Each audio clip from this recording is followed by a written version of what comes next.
Vamos ler a partir do verso de número 1. Uma vez em terra, verificamos que a ilha se chamava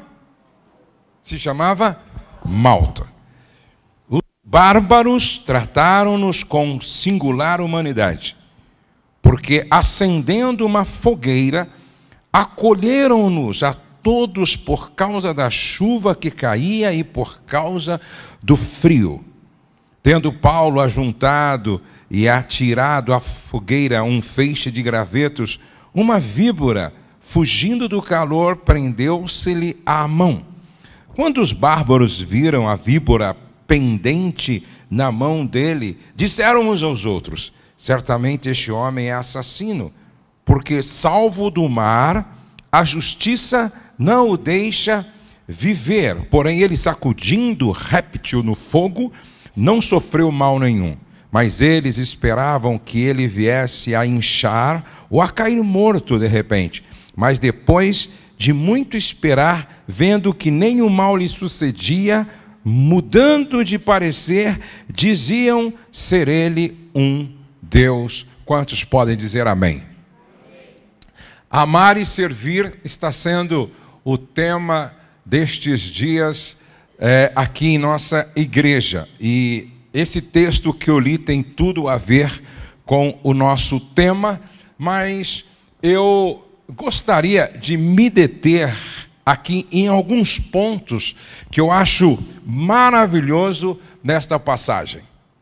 Esta passagem nos fala de Paulo, que estava sendo levado com outros prisioneiros para Roma. Ele estava indo para Roma para ser julgado junto com outros prisioneiros e outros viajantes.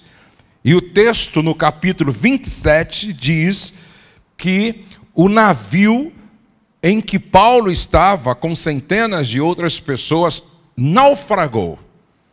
E naufragou próximo de uma ilha.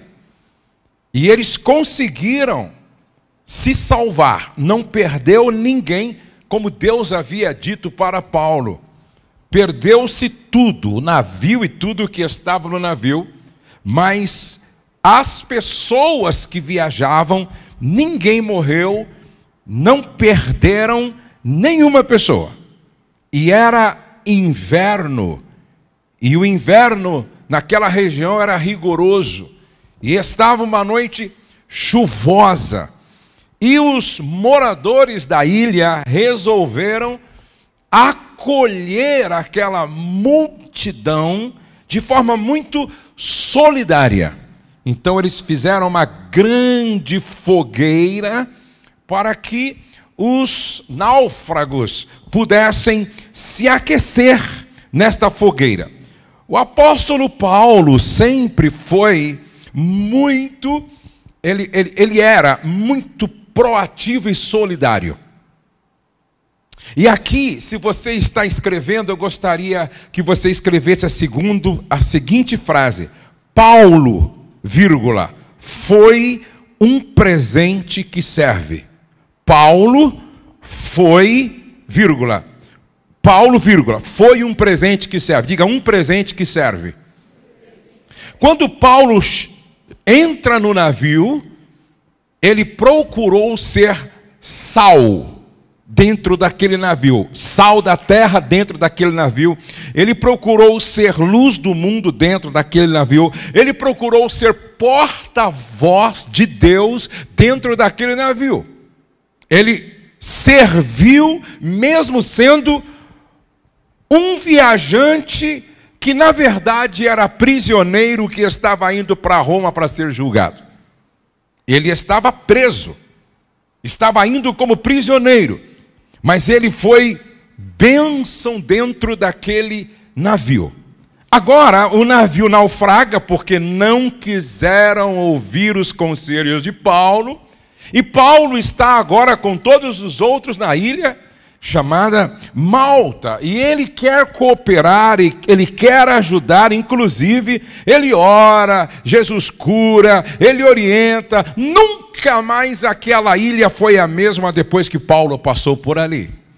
Tudo porque Paulo, ele era um presente que serve. Diga, um presente que serve. Paulo era um presente que serve. Ele não se conformava em estar presente de forma indiferente. Ele não se conformava em estar presente e, de alguma forma, não ser útil. Você precisa entender isso. Aonde Deus te coloca, você precisa estar ali com esta consciência. Eu preciso ser um presente que serve. Um segundo aspecto importante em Paulo, lá em Malta, é que Paulo produzia frutos onde quer que Deus o levasse.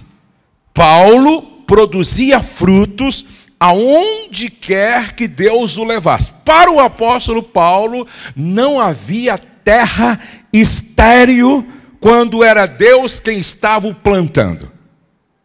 Para Paulo não havia um lugar qualquer impossível de produzir frutos se era Deus quem estava o conduzindo, se era Deus que estava o levando. Guarde isso com você. Nada acontece por acaso na vida de quem está sendo dirigido por Deus. Nada acontece por acaso na vida de alguém que está sendo conduzido pelo Senhor. Nada acontece por acaso na vida de quem está sendo levado pelo Espírito Santo de Deus. Paulo sempre pensou assim: se Deus me trouxe ou se Deus permitiu que eu chegasse neste lugar, é porque aqui Ele tem um propósito com a minha vida. Presta atenção. Onde é que Paulo estava anteriormente? Dentro de um navio, sendo levado como prisioneiro para Roma. Dentro do navio, ele tem consciência: se estou aqui, Deus tem um propósito com a minha vida em relação a esse povo. E ele se deixa usar pelo Senhor. Ele é boca de Deus dentro daquele navio, sendo prisioneiro. Ele se torna conselheiro do responsável por toda a embarcação. E ele começa a dar direcionamento, ele começa a dar orientação, ele começa a dar instrução como prisioneiro. Agora ele está na ilha de Malta, em um lugar onde ele nunca esteve, com todos que estavam no navio. E ele tem plena consciência: se Deus me plantou nesse lugar, nesse tempo, eu sou um crente produtivo. Eu sou uma vara ligada na videira que precisa produzir frutos. Então, para Paulo, aonde ele estivesse, ele queria frutificar. Por exemplo, Paulo foi preso em Roma e ficou preso 3 anos, ligado a cada 4 horas a um soldado, numa casa em que ele havia alugado. Vocês imaginam só, logo o apóstolo Paulo ter algemado a ele um soldado da guarda pretoriana de 4 em 4 horas. O que aconteceu com esses caras? Ia se convertendo tudo. Não pode sair daqui, tem que me ouvir. Entendeu? Está algemado, me guardando aqui, para que eu não fuja, não, ficava algemado o guarda. Ele fazia amizade com o guarda, e aí então ele tinha a oportunidade de ter alguém preso, não podia sair, ouvindo falar do evangelho durante 4 horas. Presta atenção. Paulo está preso. E naquele lugar, preso, sem liberdade para ir e voltar, ele pensa: aqui é possível eu produzir frutos que glorificam o nome do Senhor.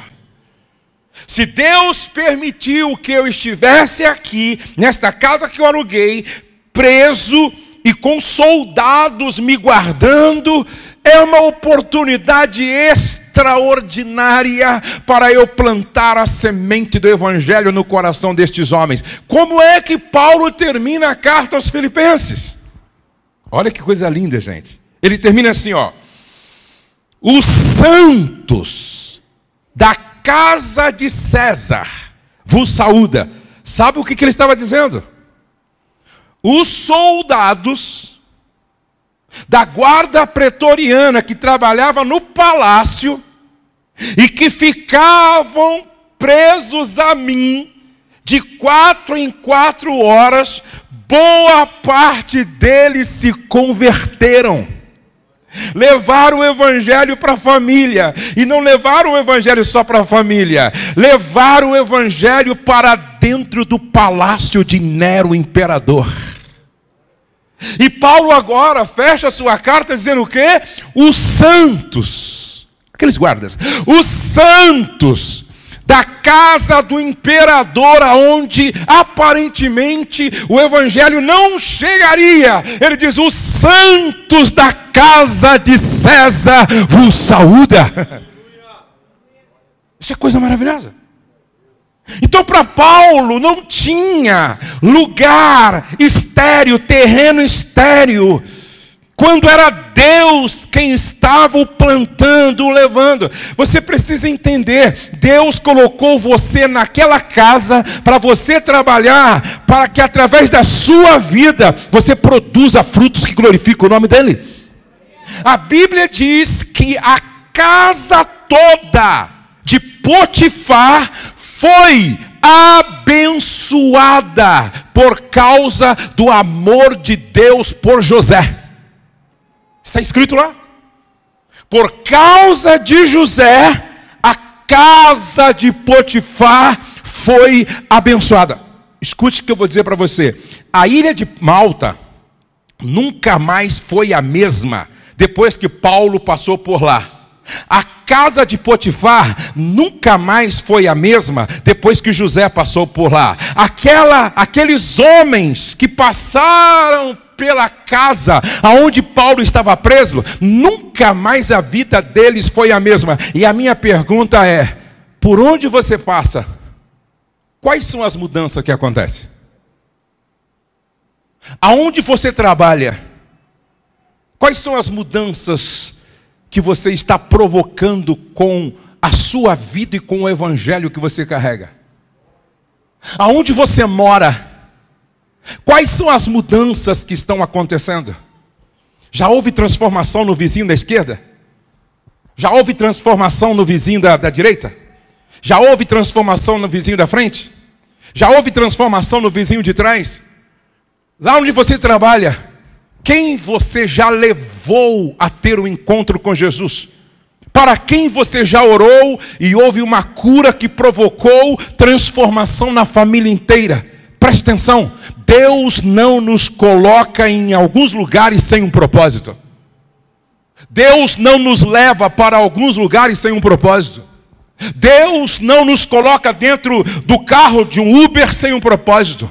Deus não permite que fure o nosso pneu e a gente tenha um encontro com o cara do guincho ou com o borracheiro sem um propósito. Aonde Deus te leva, Ele quer levar o evangelho. Aonde Deus te leva, Ele quer levar cura. Aonde Deus te leva, Ele quer levar transformação. Aonde Deus te coloca, Ele quer provocar mudanças. Se vocês me entendem, digam amém. Então presta atenção, primeiro, Paulo era um presente que servia. Segundo, Paulo produzia frutos aonde Deus o levava. E agora, entenda isso: um homem cheio do Espírito Santo, por onde passa, deixa as marcas do céu e não do inferno.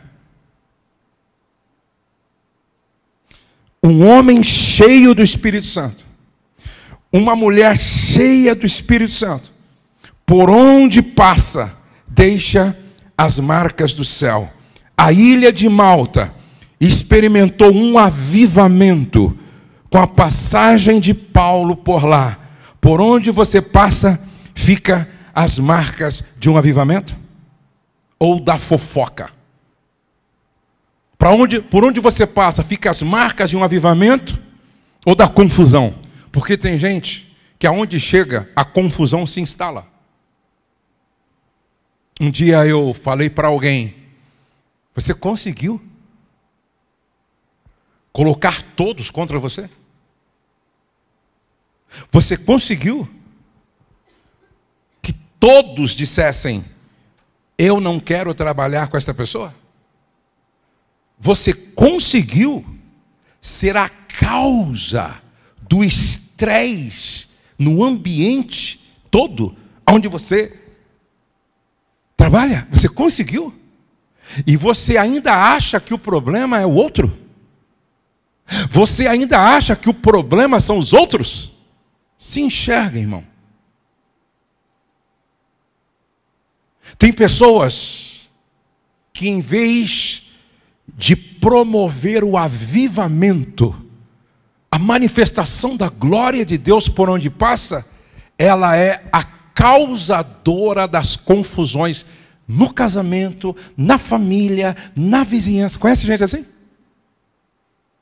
Conhece gente assim? Agora, quem aqui quer ser como Paulo? Eu estou cheio do Espírito Santo, e aonde eu passo tem que ficar as marcas do céu. Essa casa aqui nunca mais vai ser a mesma. Depois que eu for embora, vai ficar um rastro da glória de Deus aqui. Vai ficar um rastro da presença de Deus aqui. Vai ficar um rastro da presença do Eterno. Quantos podem dizer amém aqui? Sabe, uma vez eu fiquei hospedado num hotel, e eu me lembro que eu estava no meu quarto, de repente bateu na porta 2 camareiras. E elas disseram assim: o senhor pode fazer uma oração por nós 2? Eu falei: posso. Elas descobriram que eu era o pastor Josué, que trabalhava com família. Eu falei: o senhor pode orar aqui, ó, numa sala aqui? Quando eu cheguei na sala, tinha 10. O senhor pode orar por todos nós? Eu disse: posso. E aí eu comecei a orar por uma, dou uma palavra de Deus para outra, comecei a orar, daqui a pouco aquele choro, e daqui a pouco eu ministro cura na vida do outro. Isso assim que foi um avivamento naquele quarto lá. Aquelas mulheres chorando, algumas não eram evangélicas, e foi uma bênção. Quando eu fui embora, eu pensei: ficou aqui algumas marcas do céu. Eu estou num outro hotel no Mato Grosso, e aí descobriram que eu estava lá. Inclusive o dono, que era um homem muito rico, dono de muitas empresas, ele ligou para mim, ele falou assim: ô pastor Josué, teria como o senhor marcar um horário para eu levar os gerentes da nossa empresa, para o senhor orar por eles? Eu disse: ó, amanhã às 15 horas pode trazer. Aí às 15 horas eu fui numa sala também, estava lá uns 15 lá, gerentes, homens, mulheres, e aí eu pude ministrar uma palavra, pude orar por eles, pude orar pelo dono, e foi um mover de Deus naquele lugar. E quando eu fui embora, eu disse: glória a Deus, ficou aqui algumas marcas do céu. Como é bom quando você sai do ambiente e alguém diz: algo diferente ficou aqui, algo de Deus ficou nesse lugar. E quem não é crente diz assim: esse rapaz deixou uma energia boa aqui. Os não crentes têm uma energia interessante aqui. Agora, você não pode ser alguém que por onde passa deixa problema, ser alguém que por onde passa deixa confusão, por onde passa fala mal de todo mundo. Não, não. Deus quer nos encher do Espírito Santo, para que aonde a gente passar, o fogo do Espírito vai ficar aceso naquele lugar. Se vocês me entendem, digam amém. Um outro aspecto importante: Paulo estava alimentando o fogo para não apagar. Paulo foi e disse: eu preciso fazer alguma coisa aqui, eu preciso cooperar com esse pessoal, e esse fogo aqui parece-me que já está diminuindo, muita gente, está muito frio, eu preciso ajudar esse pessoal para o fogo não se apagar. E aí ele proativamente foi lá pegar alguns gravetos, e quando ele está pegando gravetos, uma víbora, daquelas que matam em poucos minutos, pega na mão dele. Mas antes, deixa eu falar dos gravetos. Repete comigo assim: o fogo arderá continuamente sobre o altar e não se apagará. Isso está na Bíblia. E Paulo disse: não apagueis o fogo do Espírito. Esse fogo do Espírito, que também aquece a nossa vida e a nossa alma, não pode se apagar. Agora, para que esse fogo do Espírito não se apague, é necessário a participação e a cooperação de todos, da comunidade. Ontem eu estava lá no Pastor Douglas, na família Desescope, ouvindo um pregador que trouxe uma palavra muito interessante, muito poderosa. E ele estava falando, porque eles estão neste tempo falando sobre preparando um lugar para a presença de Deus. E ele estava falando sobre esse avivamento que nós precisamos, esse mover do Espírito sobrenatural que nós precisamos, mas para que isso aconteça, nós precisamos preparar um lugar para a presença manifesta de Deus acontecer. E ele estava falando que esta não é uma busca individualizada. Ele estava falando de uma busca coletiva. E aí ele mostra o Salmo de número 132, aonde Davi está falando da preparação deste lugar para a presença do Eterno. Se tornar quase que palpável, real.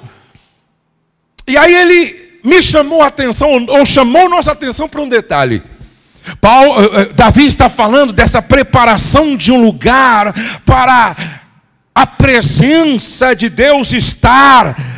E ele diz: não é uma busca individualizada, não é a preparação de uma única pessoa. E aí você vai para o Salmo de número 133, você percebe que essa busca, ela é coletiva.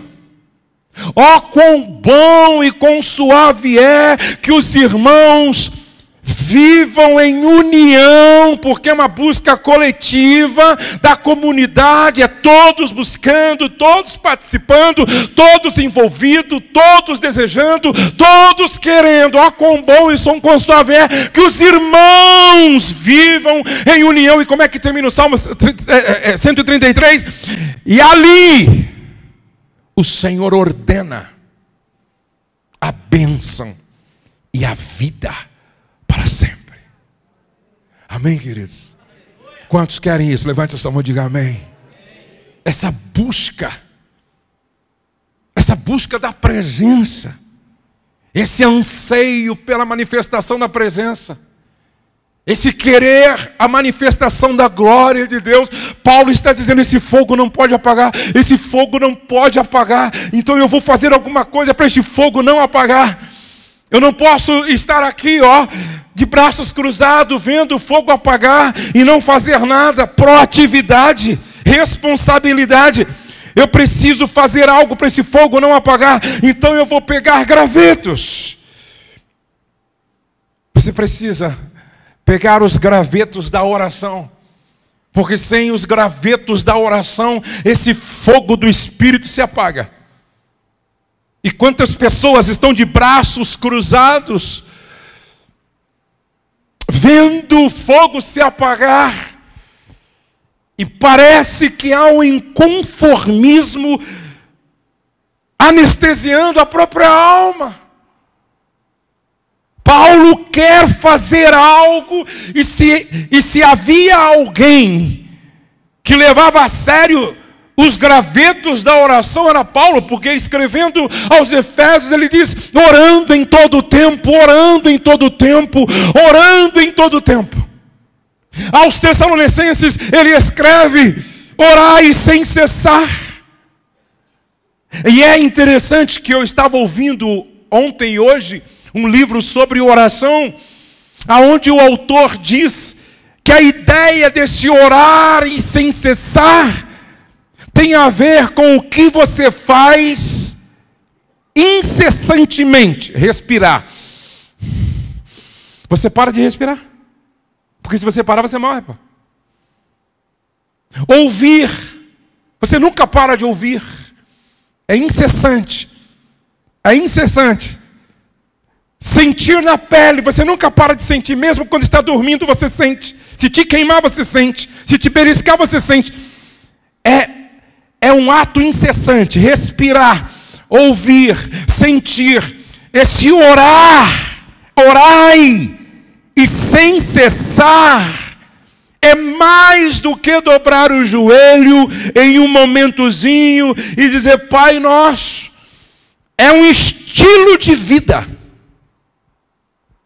É um estar na presença de Deus de manhã, à tarde, à noite, à mesa, tomando banho, no banheiro, em qualquer outro lugar, no carro, no caminho. Orai sem cessar, orai sem cessar, orai sem cessar. É colocar os gravetos da oração na fogueira do Espírito sempre. Por isso que Paulo disse, enchei-vos do Espírito de manhã, enchei-vos do Espírito à tarde, enchei-vos do Espírito à noite, enchei-vos do Espírito de madrugada, enchei-vos do Espírito. Orai e sem cessar os gravetos da meditação da palavra, porque oração não se desvincula da palavra. A oração não se desconecta da palavra, até porque nós precisamos orar a palavra. Eu estou orando com um casal, 7 dias. Eu me comprometi de orar com este casal, que estou ajudando eles no casamento deles. Eu disse, eu quero orar com vocês 7 dias, 7 salmos. Então, por exemplo, hoje, nós oramos o Salmo 23. Como assim, pastor? Como é que a gente ora o Salmo 23? É assim.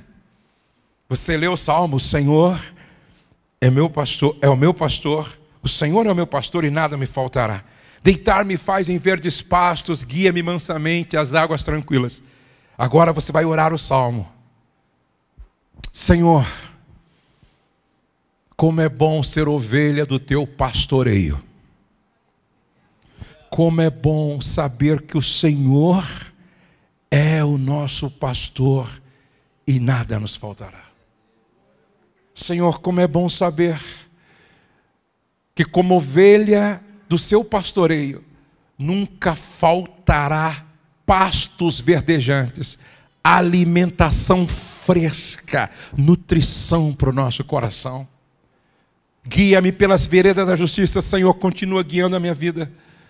Continua guiando a minha vida naquilo que é justo, naquilo que é honesto, naquilo que é ético, naquilo que é certo. Guia-me pelas veredas da justiça todos os dias. Eu quero ser uma ovelha guiada pelas tuas mãos, porque tu és o nosso pastor.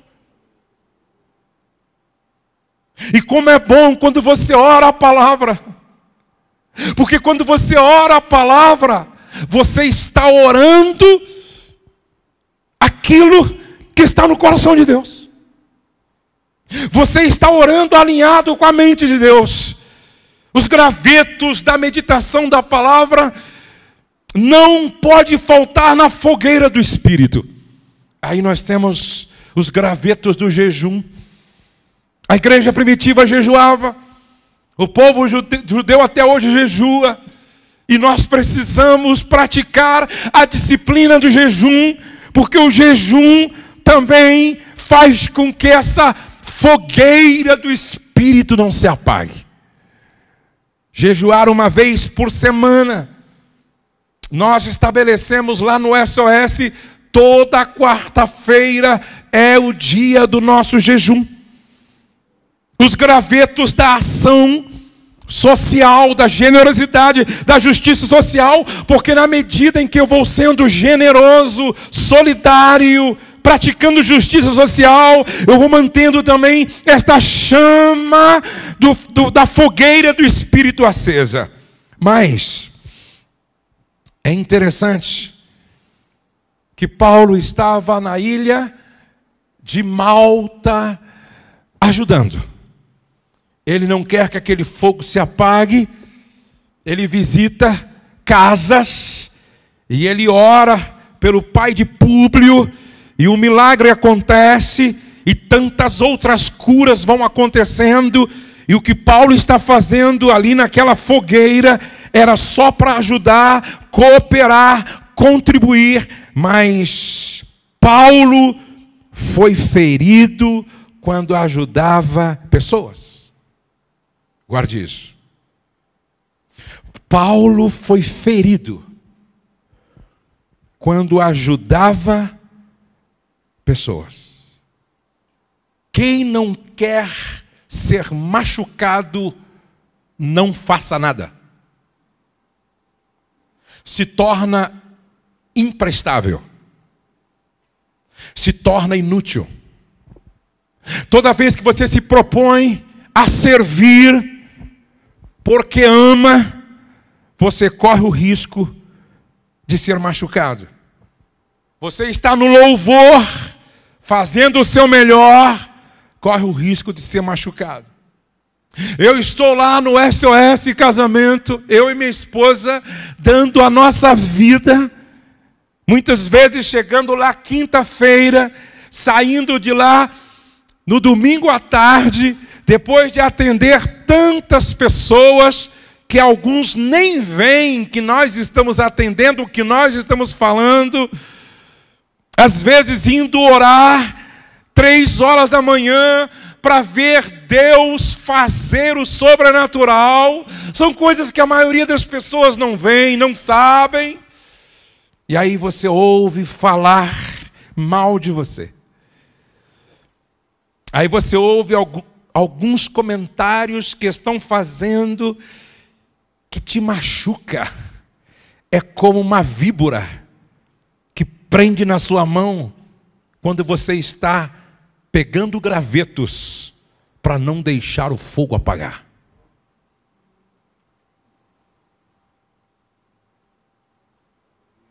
A pergunta é: Paulo parou tudo o que estava fazendo por causa da picada? Sim ou não? Sim ou não? Sim ou não? Paulo disse: não vou ajudar mais. Eu corro o risco de morrer por causa disso. Sabe o que Paulo fez? Colocou a víbora no fogo. Não tem víbora que resista no fogo do Espírito. Não tem cobra que te faça parar diante do poder do fogo do Espírito Santo. Presta atenção. Paulo não parou, não se acomodou, não se conformou. Não. Paulo tinha plena consciência. Quem está na frente da batalha querendo ser útil para Deus, corre o risco de ser ferido. Quem está na frente da batalha querendo produzir para Deus, corre o risco de ser machucado. Quem está na batalha querendo deixar um legado para a glória do nome do Senhor para a futura geração, corre o risco de ser machucado. E é assim mesmo. Mas Paulo, em vez de reclamar, amaldiçoar, praguejar, parar, ele simplesmente chacoalha aquela víbora no fogo. Diga, no fogo. No fogo. É para chacoalhar a cobra no fogo. Coloca o que está te incomodando no fogo do Espírito, e o Espírito vai dar um jeito nisso. O Espírito Santo vai dar um jeito nisso. O Espírito Santo vai cuidar disso. O Espírito sabe o que faz com isso. E aí é interessante que Paulo não propôs às pessoas para ajudarem. Preste atenção. Paulo não chamou alguém para fazer, não chamou alguém para resolver, Não buscou alguém para ver qual que tipo de cobra era aquela. Até porque tem algumas coisas que você não deve perguntar para ninguém. Apenas colocar no fogo do Espírito Santo. Sempre que nos propomos ajudar pessoas, vamos estar correndo o risco de sermos machucados.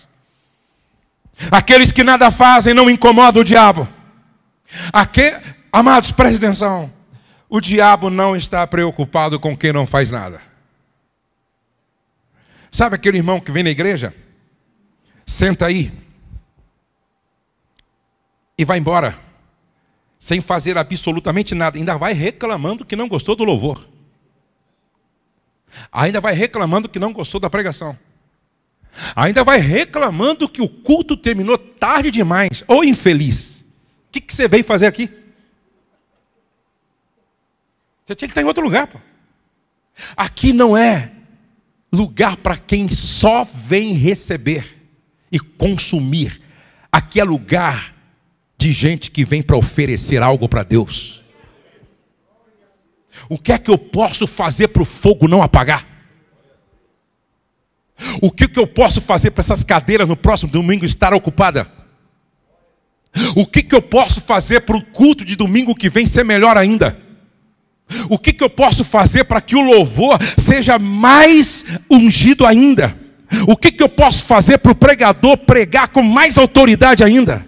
O que eu posso fazer para que a igreja fique mais bonita ainda como lugar em que o corpo de Cristo se reúne para adorar o Senhor? O que eu posso fazer para melhorar?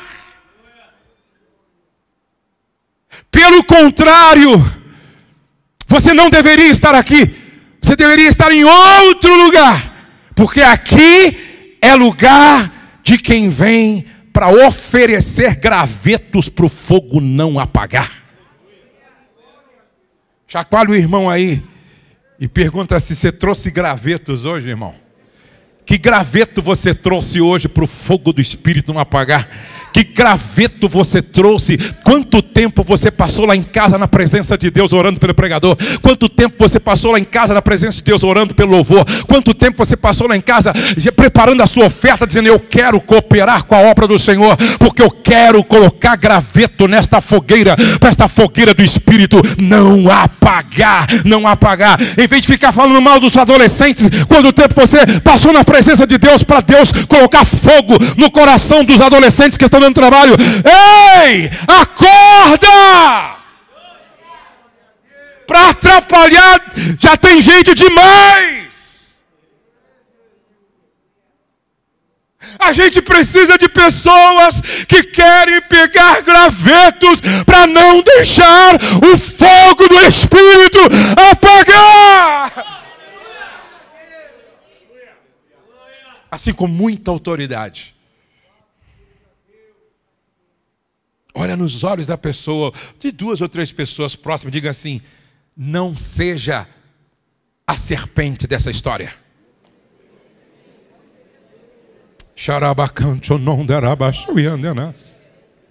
Não seja a serpente dessa história.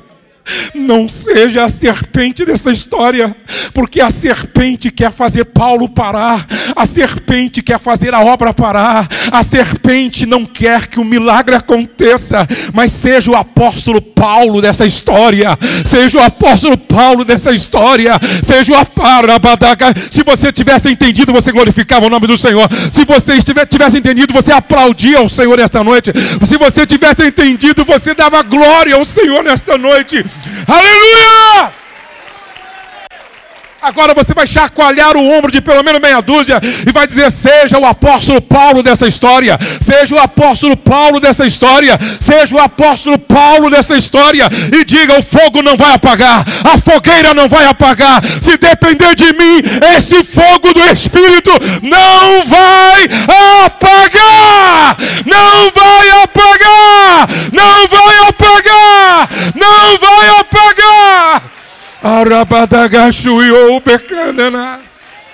Esse fogo não vai apagar, não vai apagar, não vai apagar. Aleluia.